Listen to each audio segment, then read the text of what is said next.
চৈতন্য ভাগবত থেকে শ্রী চৈতন্য মহাপ্রভু বয়োবৃদ্ধ লীলা।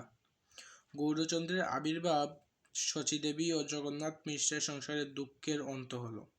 শ্রী জগন্নাথ মিশ্র ও শচীমাতাকে আনন্দ দান করার জন্য গৌরচন্দ্র বিভিন্ন বাল্যলীলা করতেন।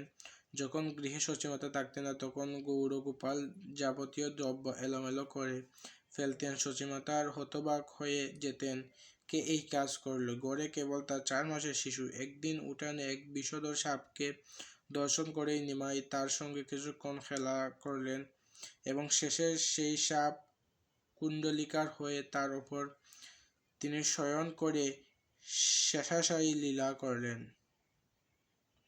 সাপের থেকে নিমাইয়ের বিপদ হতে পারে এই আশঙ্কায় সকলে কান্না শুরু থাকলে সাপটি চলে গেল। এই ঘটনায় দর্শন করে শচীমাতা ও জগন্নাথ মিশ্র নিমাইকে মহাপুরুষ চিন্তা করতে লাগলেন।